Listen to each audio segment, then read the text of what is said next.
नमस्कार। देश काल में आपका स्वागत है। मैं हूं मुकेश कुमार। दोस्तों, ऐसा लग रहा है कि अब बिहार के मुख्यमंत्री नीतीश कुमार के दिन गिने चुने रह गए हैं मुख्यमंत्री के तौर पर। हो सकता है कि वो खींच खांच कर चुनाव तक अपनी कुर्सी कायम रख पाएं, बचा पाएं, लेकिन चुनाव के बाद तो ये तय है कि वो अब मुख्यमंत्री नहीं बनने जा रहे हैं। चुनाव के पहले भी किसी भी दिन उनकी रुखसती हो सकती है।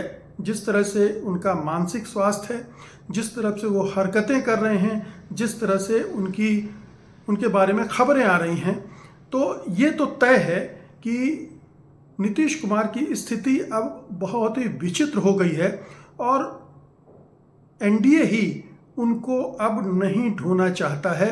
बीजेपी भी उनसे मुक्ति पाने की राह तलाश रही है और आप देखिए कि इस तरह का एक रिटायरमेंट प्लान बीजेपी की तरफ से ऑफर भी कर दिया गया है। बीजेपी की तरफ से आधिकारिक तौर पर ये पेशकश नहीं हुई है, लेकिन बीजेपी के वरिष्ठ नेता हैं बिहार के अश्विनी चौबे, उन्होंने ये ऑफर दे डाला है या उन्होंने कह दिया कि हवा में ये प्रस्ताव उछाल दिया है कि मुख्यमंत्री नीतीश कुमार को मुख्यमंत्री पद छोड़कर अब देश का उप प्रधानमंत्री बन जाना चाहिए और वो एनडीए के कन्वीनर यानी समन्वयक भी बन जाएं। यानी उन्हें दो दो लालच दिए जा रहे हैं कि आप मुख्यमंत्री पद छोड़ो और ये दो महत्वपूर्ण पद आपके लिए रखे गए हैं, आप उन्हें संभालिए। जाहिर है कि ये दोनों पद इसलिए दिए जा रहे हैं, ऑफर किए जा रहे हैं कि वो मुख्यमंत्री पद छोड़ दें। मुख्य मकसद इस ऑफर का है कि नीतीश कुमार को कैसे मुख्यमंत्री पद छोड़ने के लिए तैयार किया जाए या विवश किया जाए। तो जैसा मैंने कहा कि ये आधिकारिक प्रस्ताव नहीं है, लेकिन कई बार पार्टियों के नेता इस तरह की चीज़ें किसी छोटे नेता से अनाधिकारिक तौर पर कहलवा देते हैं और इंतज़ार करते हैं कि देखें क्या रिएक्शन होता है। इसे एक तरह की वाटर टेस्टिंग कह सकते हैं। ये बैलून उड़ा के हवा का रुख भांपने की कोशिश कह सकते हैं। तो अश्विनी चौबे ने वो बैलून उड़ा दिया है हवा वाला, और अब देखा जा रहा है कि वो किस तरह से रिएक्शन उसका आता है। हालांकि रिएक्शन जेडीयू की तरफ से आ चुका है और उसने कहा है कि गृह मंत्री अमित शाह तो पहले ही ऐलान कर चुके हैं कि मुख्यमंत्री नीतीश कुमार के नेतृत्व में ही चुनाव लड़ा जाएगा और मुख्यमंत्री नीतीश कुमार के नेतृत्व में ही सरकार भी गठित होगी चुनाव के बाद। तो ये एक कंट्राडिक्टरी सिग्नल आप देख सकते हैं कि एक हाईकमान की तरफ से एक संकेत जा रहा है और निचले स्तर के नेताओं की तरफ से दूसरा संकेत दिया जा रहा है। ये बहुत स्पष्ट करता है कि बीजेपी में अब इस बात को लेकर गंभीरता से, गहराई से चिंतन हो रहा है कि नीतीश कुमार से मुक्ति पाना ज़रूरी हो गया है। नीतीश कुमार पार्टी पर, माफ़ कीजिएगा, सरकार पर, एनडीए पर बोझ बन गए हैं और अगर उनके नेतृत्व में चुनाव लड़ा तो ये चुनाव वो हार भी सकते हैं, क्योंकि अब नीतीश कुमार निगेटिविटी पैदा कर रहे हैं मतदाताओं में अपने व्यवहार की वजह से, और कामकाज तो वो कुछ कर भी नहीं पा रहे हैं इस वजह से भी, और एक लंबा अरसा उनको हो गया है बतौर मुख्यमंत्री। तो एक एंटी इनकम्बेंसी उनके खिलाफ भी है, उनकी पार्टी और उनकी सरकार के खिलाफ भी है। तो बीजेपी का गेम प्लान ये हो सकता है कि नीतीश कुमार को एक बड़ा लालच दिया जाए कि अब आप तो मुश्किल है, आपका मुख्यमंत्री बनना कोई आपको स्वीकार नहीं करेगा और चुनाव के बाद अगर बीजेपी की स्थिति बहुत मजबूत हुई, ये इनडायरेक्टली उनके तक मैसेज भेजा जाएगा, तो आपको तो मुख्यमंत्री बनाया ही नहीं जाएगा। इसलिए बेहतर होगा कि अगर कोई एक अच्छा आकर्षक प्रस्ताव आ रहा है तो आप उसको स्वीकार कर लो और मज़े से उप प्रधानमंत्री रहो और एनडीए के कन्वीनर के तौर पर भी आपका जलवा जो है कायम रहेगा। तो ये नीतीश कुमार के लिए एक बड़ा लालच हो सकता है और बीजेपी के लिए एक रास्ता हो सकता है कि नीतीश कुमार को हटाकर अपना कोई नेता, उस गठबंधन का बीजेपी के नेता को मुख्यमंत्री बना दिया जाए और चुनाव में बीजेपी के मुख्यमंत्री के नेतृत्व में एनडीए उतरे और वो जीत हासिल करे, ताकि चुनाव के बाद बीजेपी के नेतृत्व वाली सरकार बने और बीजेपी का ही मुख्यमंत्री भी हो। और चूंकि इस पर थोड़ा सा ग्राउंड वर्क बीजेपी ने कर लिया होगा कि अगर नीतीश कुमार को आकर्षक पद दे दिया जाए तो जो जेडीयू है वो टूटे ना, या कुछ छोटी मोटी टूट हो लेकिन मेजर टूट ना हो, और वो बीजेपी के साथ वो पार्टी वो बनी रहे। तो इससे ये होगा कि उसकी सरकार भी बनी रहेगी, सरकार भी चलती रहेगी, और पूरी सरकार पर और पूरे एनडीए पर उसका कब्जा भी हो जाएगा, और इस चुनाव के बाद वो अपनी सरकार बनने की उम्मीद भी कर सकती है। तो ये एक रिटायरमेंट प्लान बिहार की राजनीति में उछाल दिया गया है। अब देखिए कि दूसरे नेता भी इसको बात को समझ रहे हैं, और इसमें एक जो खतरा बीजेपी के अंदर दिख रहा होगा कि पलटू राम इस तरह की बात चलने पर कहीं एक बार फिर से पलटी ना मार दें और वो इंडिया गठबंधन का रुख न कर लें, लालू यादव से जाकर फिर से न मिल लें, और ये सरकार भी चली जाए, और उन दोनों के मिलने से जो एक बड़ा गठबंधन वोटर का, मतदाता का हो जाता है, वो हो गया तो 2015 वाली स्थिति फिर से बन सकती है, बीजेपी और नीचे आ सकती है। तो ये इस खतरे को ख़त्म करके ही बीजेपी आगे बढ़ना चाहेगी। लेकिन ये भी सही बात है कि नीतीश कुमार अगर अब पलटना भी चाहें तो क्या इंडिया गठबंधन उनको स्वीकार करेगा? क्या आरजेडी उनको स्वीकार करेगी बतौर मुख्यमंत्री? क्योंकि अब मुख्यमंत्री के तौर पर तो नीतीश कुमार बोझ बन गए हैं, अपनी बीमारी की वजह से, अपनी अस्वस्थता की वजह से, अपने नाकारेपन की वजह से, और अपनी पूरी जो इमेज पलटू राम वाली है उसकी वजह से। ये तमाम चीज़ें जो निगेटिविटी नीतीश कुमार की छवि के साथ नत्थी हो गई हैं, उसमें अब नीतीश कुमार के पास रास्ते भी क्या बचे हैं, ये भी एक सोचने की बात है। पलटना आसान नहीं है, पलटेंगे तो उन्हें दिक्कत हो सकती है। बीजेपी के पास नीतीश कुमार की बहुत सारी फाइलें भी होंगी, वो उनको मजबूर करेंगी, जिस तरह से उसने मजबूर किया कि वो आरजेडी के साथ गठबंधन तोड़कर एनडीए के साथ करें। वो मजबूरी अभी नीतीश कुमार की ख़त्म नहीं हुई होगी, और उस मजबूरी के बहुत सारे कयास लगाए जाते हैं, फाइल भी होगी, कोई सीडी भी हो सकती है। इस तरह की चर्चाएं बिहार की राजनीति में चलती रहती हैं। तो नीतीश कुमार एक तरह से फंसे हुए भी हैं, और अगर फंसे हुए हैं तो उनके पास फिर रास्ता क्या बच जाता है कि वो एक आकर्षक प्रस्ताव आए तो उसे स्वीकार कर लें, और सम्मानित ढंग से देश के उप प्रधानमंत्री तक पहुंचने की अपनी एक उपलब्धि जाते जाते, विदा होते होते राजनीति से हासिल कर लें, और एनडीए का कोऑर्डिनेटर होने का जो रुतबा मिलेगा वो अलग ही होगा। हालांकि एनडीए का कोऑर्डिनेटर होने का कोई मतलब तो है नहीं, क्योंकि अभी तो लोकसभा चुनाव है नहीं, एक राज्य 2 राज्यों के चुनाव हैं, और उन चुनावों में भी एनडीए के कोऑर्डिनेटर की कोई भूमिका होगी, इसमें संदेह है।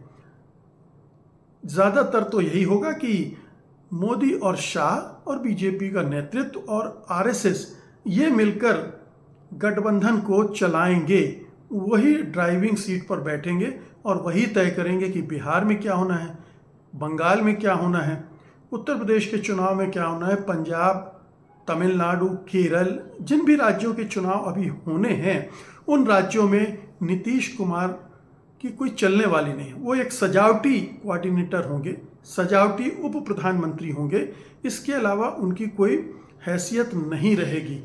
वो हैसियत अगर मिल भी जाए तो वो कुछ करने की स्थिति में नहीं है अपनी बीमारियों की वजह से। तो ये बीजेपी जो इस तरह का प्लान रच रही है, इस तरह का खेल करने की सोच रही है, वो दरअसल किसी तरह से नीतीश कुमार से मुक्ति पाने की कोशिश है।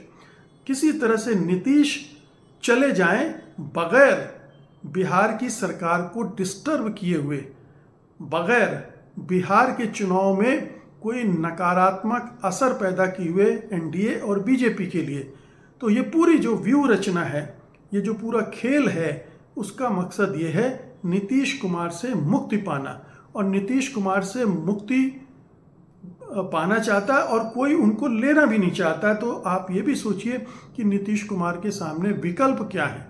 अगर अभी बीजेपी ने ये प्रेम से बात कहलवाई है अश्विनी चौबे के ज़रिए, इसका रिएक्शन देखा जाएगा, उसका आकलन किया जाएगा, उससे फिर कुछ निष्कर्ष निकालकर स्ट्रेटजी बनाई जाएगी कि अब नीतीश कुमार को कैसे घेरा जा सकता है, कैसे घेर कर उनको इस पूरे खेल से बाहर किया जा सकता है। नीतीश कुमार चूंकि अब लड़ने की स्थिति में बिल्कुल भी नहीं है, उनकी पार्टी के अपने ही लोग अब बीजेपी के साथ हो गए। आपने अगर लल्लन सिंह का भाषण सुना हो वक्फ बिल पर संसद में, तो आपको समझ में आ गया होगा कि लल्लन सिंह जो कभी खासम खास होते थे नीतीश कुमार के, वो अब बिल्कुल बीजेपी की भाषा में बीजेपी की बैटिंग कर रहे हैं, बीजेपी के लिए काम कर रहे हैं। और अकेले लल्लन सिंह नहीं हैं, संजय झा जो कि बीजेपी से आयातित थे, वो भी बिल्कुल बीजेपी से उनका करीबी रिश्ता है, वो भी पार्टी को तोड़ने की कोशिश में लगे हुए हैं। तो ये एक आप देखें कि जिस तरह की परिस्थितियां बन रही हैं, उसमें नीतीश कुमार के लिए रास्ते अब बंद होते जा रहे हैं, उनके पास कोई विकल्प नहीं बच रहा है। और ऐसी सूरत में उनके लिए अब हर दिन भारी पड़ेगा, हर दिन हर हफ्ता भारी पड़ेगा, और 5-6 महीने का वक्त निकालना ये उनके लिए अब बहुत ही कठिन हो जाएगा। अब हर दिन भारी है तो 5-6 महीने तो और भी भारी होंगे, और चूंकि न केवल उनके लिए भारी हैं बल्कि मोदी शाह के लिए भारी हैं, क्योंकि वो देख रहे हैं कि नीतीश कुमार किसी भी दिन कोई ऐसी हरकत कर सकते हैं, जैसे राष्ट्रगान के समय वो हरकत कर रहे थे, अपने बाजू में खड़े व्यक्ति को टहोक रहे थे, किसी को नमस्कार कर रहे थे। इस तरह की इससे भी कोई और भी आपत्तिजनक ऐसी हरकत वो कर बैठे सार्वजनिक तौर पर, जिससे पूरे गठबंधन के मुंह पर कालिक पुत जाए। ये घबराहट अभी पूरे बीजेपी के नेतृत्व में फैली हुई होगी, जेडीयू में भी फैली होगी, और जेडीयू के नेता भी अब अपने लिए कोई आसान रास्ता ढूंढ रहे होंगे, क्योंकि वो तो समझ गए हैं कि नीतीश कुमार से अब उनके साथ उनकी भावी राजनीति नहीं चलने वाली। तो भावी राजनीति किसके साथ चलेगी? उनके सामने क्या विकल्प है? एक बीजेपी है जो कि जिसके पास पूरी ताकत है, पैसा है, एजेंसियां हैं, बिहार के चुनाव को प्रभावित करने की तमाम तिकड़में हैं, चुनाव आयोग है। तो चुनाव जीतने के लिए, सरकार बनाने के लिए, मंत्री बनने के लिए सबसे ज़्यादा उनके लिए अनुकूल पार्टी बीजेपी है। तो वहाँ जाएं, या फिर अगर उनकी अपनी इंडिविजुअल कॉन्स्टिट्यूंसी के गणित इस प्रकार के हैं जिनमें वो बीजेपी के साथ जाने से चुनाव हार सकते हैं, तब वो फिर महागठबंधन का रुख करेंगे। तो ये विशुद्ध रूप से चुनावी रणनीति के तहत तय करेंगे हर एमएलए और हर सांसद कि किस तरफ का रुख करना है, और इसमें बीजेपी का पलड़ा निश्चित रूप से बहुत भारी है। किन वजहों से भारी है ये मैं बता चुका हूँ, और आप भी बहुत अच्छे से समझते हैं, क्योंकि जो बीजेपी के साथ नहीं जाने का मन बनाएगा उसके खिलाफ तमाम एजेंसियां लग सकती हैं। आईटी, सीबीआई, ईडी, उनके छापे पड़ने शुरू हो सकते हैं। तो ये नेताओं के लिए बड़ा कठिन समय होगा कि वो दूसरे तरफ के बारे में सोचें। हो सकता है कि कई लोग पूरा टाइम लें और बिल्कुल लास्ट मोमेंट में, जब ठीक ऐसा समय आ जाए कि अब चुनाव हो रहे हैं, अब उनको कोई दिक्कत खड़ी नहीं होगी, तो उनमें से कुछ विधायक ज़रूर पार्टी बदलकर इधर आ सकते हैं। लेकिन मोटे तौर पर अगर आप देखें तो बीजेपी अपनी व्यूह रचना कर चुकी है। उसमें नीतीश कुमार को उनको बाहर करना है। किस तरह से बाहर करना है, इसका एक उपाय अश्विनी चौबे ने सुझा दिया है। कुछ दूसरे उपाय भी इस बीच में सामने आएंगे, और नीतीश कुमार को तय करना पड़ेगा कि वो कौन से विकल्प को चुनते हैं। वो अपने बेटे को आगे लाने की कोशिश कर सकते हैं, इसकी चर्चा बहुत दिनों से चल रही है, लेकिन वो कितना इफ़ेक्टिव होगा कहा नहीं जा सकता है, क्योंकि अगर फाइलों का मामला है, अगर सीडी का मामला है, तो वो अपने बेटे को आगे करके भी कुछ हासिल नहीं कर सकते। बस इतना कर सकते हैं कि अपने बेटे के लिए भी कुछ इंतज़ाम कर दें, किसी तरह से उप मुख्यमंत्री बना दें, कोई मंत्री पद दिलवा दें। इस तरह का काम वो कर सकते हैं अपने बेटे के लिए, लेकिन इससे ज़्यादा कुछ हासिल नहीं कर सकते हैं। तो अब मुख्यमंत्री नीतीश कुमार को इस सिचुएशन में से मैक्सिमम क्या मिल सकता है, अगर उनका ब्रेन काम कर रहा है, वो किसी और के कंट्रोल में नहीं है, वो सोचने समझने की शक्ति नहीं खोए हैं उन्होंने, तो वो इस तरह से कैलकुलेट करेंगे कि अब मुझे क्या मिल सकता है, मेरे बेटे का किस तरह से पुनर्वास हो सकता है, और अगर जेडीयू एकजुट रह सके तो वो कैसे हो सकता है। हालांकि तीसरा वाला जो मामला है वो बड़ा टेढ़ा है, क्योंकि जब बीजेपी की ग्रिप में पार्टी आ गई है तो उसकी गर्दन भी वही मरोड़ेगी। और बीजेपी का प्लान एजेंडा हम सब जानते हैं कि वो रीजनल पार्टीज़ को ख़त्म करना चाहती। तो ये सब अब अगले 2, 3, 4 महीने में होते हुए हमें दिखने वाला है, और इस लिहाज से बिहार के चुनाव और भी महत्वपूर्ण हो गया। देखिए, प्रशांत किशोर ने भी कह दिया कि अब नीतीश कुमार तो मुख्यमंत्री अब बनेंगे ही नहीं, उनकी संभावना खत्म हो चुकी है और उनको ना कोई लेगा और ना ही बीजेपी उन्हें मुख्यमंत्री बनाएगी। तो प्रशांत किशोर अपने रणनीतिकार हैं, अपनी राजनीति के हिसाब से वो ये कह रहे होंगे, लेकिन उनकी बात भी बिल्कुल सही है। और बीजेपी के लिए सबसे भारी नीतीश कुमार पड़ रहे हैं, इसलिए उसके लिए बहुत ज़रूरी हो गया है कि नीतीश कुमार से मुक्ति पाए। बहुत बहुत शुक्रिया आपका, धन्यवाद, नमस्कार।